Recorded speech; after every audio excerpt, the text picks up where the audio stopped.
नमस्कार, मैं आपके साथ रोहित रंजन। बीजेपी ने दरअसल अपने प्रत्याशियों का चयन शुरू किया और चुनौतियों को देखते हुए ऐसे प्रत्याशियों की ओर बीजेपी ज़्यादा भरोसा जताती दिखी जिनको ऐसा मान के चल रही है बीजेपी कि वो उनको उन गढ़ों पर शिकस्त देंगे जिनके लिए माना गया कि ये सीट दरअसल एक व्यक्ति विशेष के साथ जुड़ चुका है।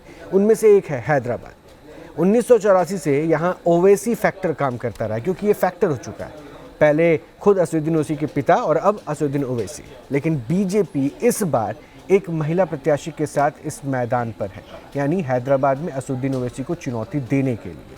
अब ये चुनौती कितनी कारगर हो सकती है, क्योंकि पिछली बार जो बीजेपी के प्रत्याशी थे उनमें और असदुद्दीन ओवैसी में लगभग 3.25 लाख वोटों का फर्क रहा था।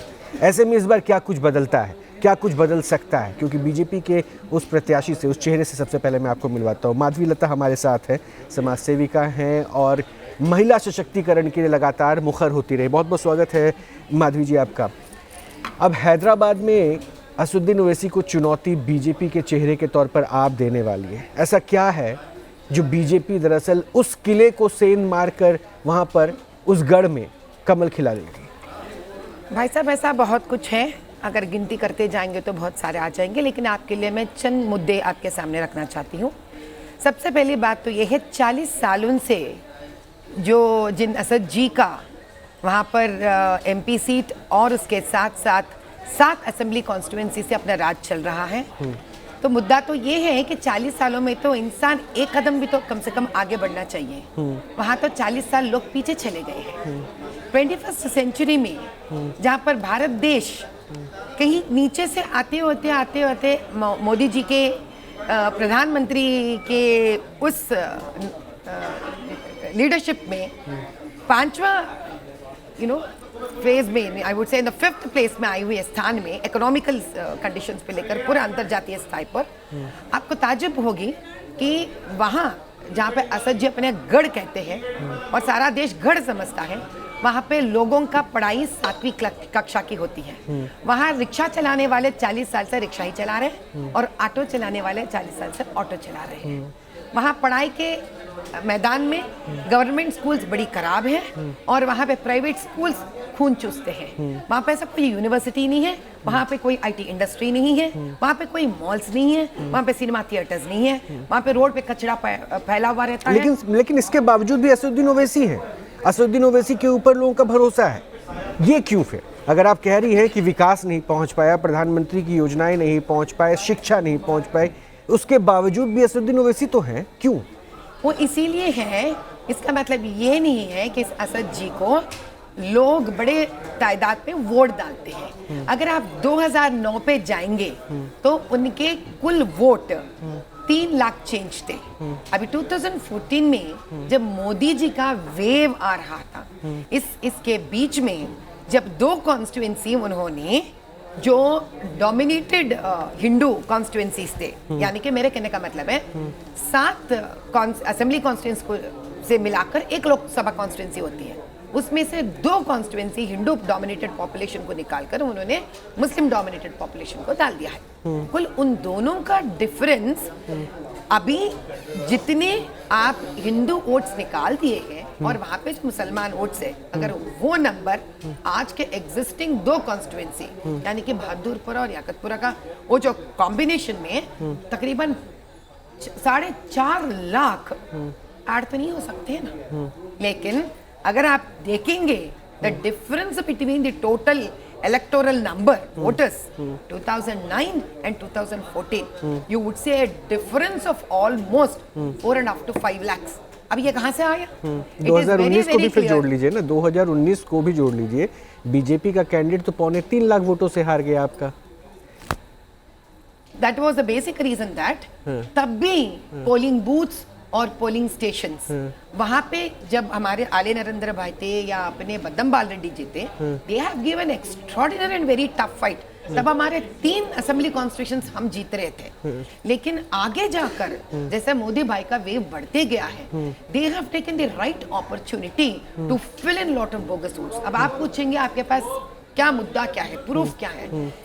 इवन इन 2023 नवंबर और दिसंबर के टाइम पर कांग्रेस के एमएलए जो नामपल्ली से फिरोज जी है, वो स्वयं सारे प्रूफ्स वहाँ के चीफ मिनिस्टर को और जीएचएमसी को उन्होंने प्रेजेंट किए थे, जिसमें 6,20,000 के ऊपर देयर आर बोगस वोट्स।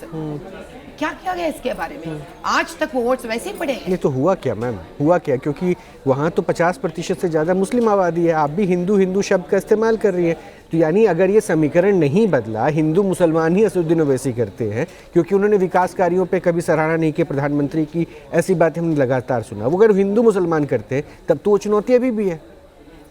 भैया फिर से मैं एक ही बात कहती हूँ आपसे, ये हिंदू या मुसलमान की बात नहीं है। यहाँ पे मुद्दे 3 मुद्दे हैं।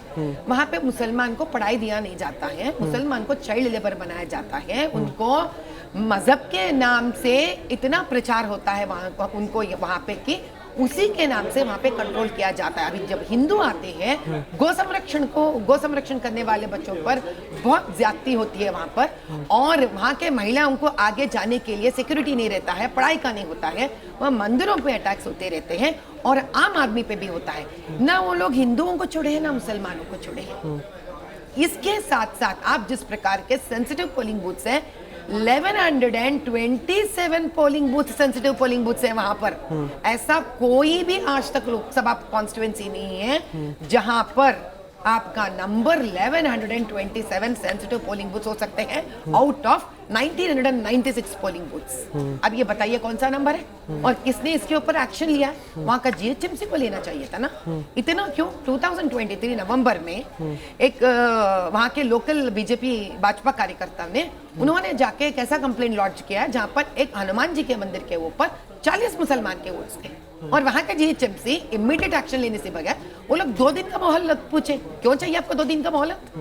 क्यों? पूरे डॉक्यूमेंट्स को आगे पीछे करने के लिए। आज भी ऐसा हिंदू स्मशान है जिसके ऊपर तकरीबन 40 वोट्स और 50 वोट्स मुसलमान के वोट्स हैं। ये बात हिंदू मुसलमान का मुद्दा नहीं है। अब आप बताइए, अगर हिंदू मुसलमान का मुद्दा है तो मोदी भाई जितने भी कार्यक्रम और जितने भी वेलफेयर प्रोग्राम्स लेके आए थे, जैसे कि ट्रिपल तलाक लेके आए थे, 33.3% लेके आए थे, यूजीसी लेके आए थे, क्या तकलीफ है उनको? क्या तकलीफ है असद जी को उसको आगे बढ़ाने के लिए, जब मोदी भाई स्वयं मुसलमान का मदद करना चाह रहे हैं? नहीं, उनको तो बहुत चीज़ों से तकलीफ है। उनको सीए से तकलीफ है, उनको अब एनआरसी आता दिख रहा है, उससे मुसलमानों का हक मारे जाएगा, इस बात की तकलीफ है।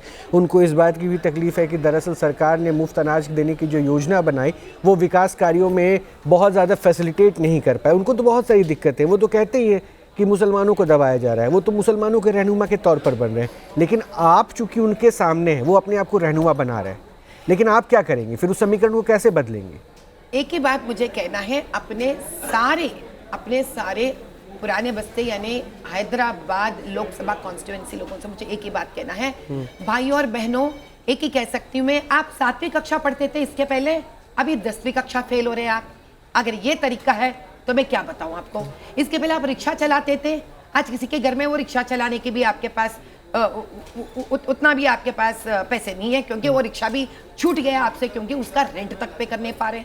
इसके पहले अगर ऑटो चला रहे थे, शायद चंद जने ऑटो चला रहे और आपके बच्चे फिर से ऑटो चलाने के लायक ही रह गए आपके पास, और आपके घरों में न किसी प्रकार के अनाज का आप खरीद सकते हैं, न आपके मोहल्ले के कचड़े के 100 रुपए तक नहीं दे सकते आप।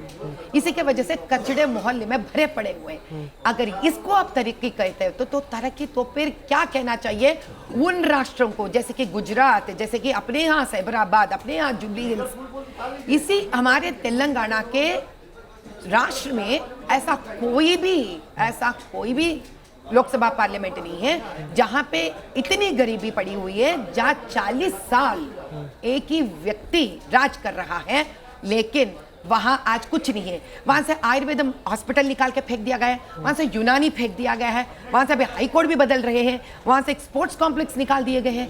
अगर ये तरक्की है क्या? असद साहब का खुद का हॉस्पिटल में 50,000 एक रूम का रेंट है हैदराबाद में, उनका खुद के हॉस्पिटल में।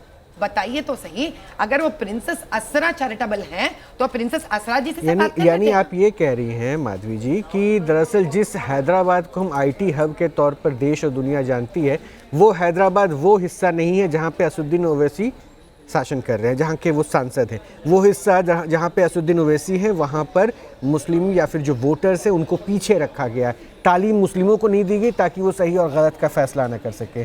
उनको जो है तमाम जो वो ज़रूरी बेसिक नीड्स हैं उन नीड्स से दूर रखा गया ताकि वो असदुद्दीन ओवैसी पर डिपेंडेंट रहे। आप ये कह रही हैं? ये भी कह रही हूँ, व्हाट इज आर्टिकल 30? आर्टिकल 30 क्या है? आर्टिकल 30 ये कहता है कि आप माइनॉरिटीज होने के नाते आपके खुद के कुछ उसूल होते हैं, आपके मजहब के कुछ उसूल होते हैं, और इस्लाम में लड़कियों को एक वेश धारण जो वेशभूषण होती है हम उसकी मर्यादा करते हैं, हम उसके कदर करते हैं। इसीलिए किसकी? हिजाब की बात करें। कर्नाटका में जब आपकी सरकार थी तब तो मुझे खत्म करने दीजिए मैम, इसलिए मैं ऐड कर रहा था, कर्नाटका में जो आपकी सरकार थी तो विवाद तो हिजाब को लेकर ही हुआ था। वो नहीं है। मेरा कहने का मतलब है आर्टिकल 30 के हिसाब से मद्रासों में हिजाब पहनने का उनको हर प्रकार का हक है। इसीलिए माइनॉरिटीज को वहां पे सेंट्रल सिलेबस से भी इसी लेकर जो राष्ट्र में वो स्टेट में है वहां का सिलेबस लेकर वो लोग हर प्रकार की अंग्रेजी पढ़ाई उनको दे सकते हैं। जो फैसिलिटी यानी यही बात हिंदुओं के लिए नहीं है। हिंदू ऐसा कोई भी स्कूल या कॉलेज नहीं खोल सकते हैं जहां पे वो लोग भगवत गीता या कुछ भी उन लोगों को पढ़ा सकते हैं। जब इतना बड़ा फैसिलिटी उनके पास 75 इयर्स से कॉन्स्टिट्यूशन में दिया गया है तो मद्रासों में आप क्यों नहीं अंग्रेजी पढ़ाई देकर बच्चों की तरक्की नहीं सोच रहे हैं? आप कौन रोका है आपने? आप उनके खिलाफ कंटेस्ट कर रही हैं, कहा जा रहा है कि स्ट्रॉन्ग कैंडिडेट है, लेकिन अभी तक तो असदुद्दीन ओवैसी के ऊपर यही इल्जाम लगता है कि असदुद्दीन ओवैसी की बी टीम ऑफ बीजेपी है। अरे भैया, अगर हमको यहाँ के अधिष्ठान ने हैदराबाद पार्लियामेंट के लिए ठहरने के लिए मौका दिया है तो आप सब जान लीजिए कि ये बिल्कुल झूठ है। असदुद्दीन ओवैसी जी या AMIM बीजेपी का बी टीम नहीं हो सकते हैं। जहां मेरे जैसे निडर इंसान को ठहरा है, इसका बस एक ही सबूत है कि वो कभी भी भाजपा के बी टीम नहीं बन सकते हैं, और सच्चाई हम आपके सामने लेके आएंगे। चलिए, बहुत बहुत शुक्रिया, और मैं अभी ऑल द बेस्ट ही कहूँगा, और मैं चाहता हूँ कि आप अच्छे से कंटेस्ट करें और वोटर्स के सामने एक अच्छा ऑप्शन रहे कि उनको किसके साथ जाना है। बहुत बहुत शुक्रिया हमसे जुड़ने के लिए।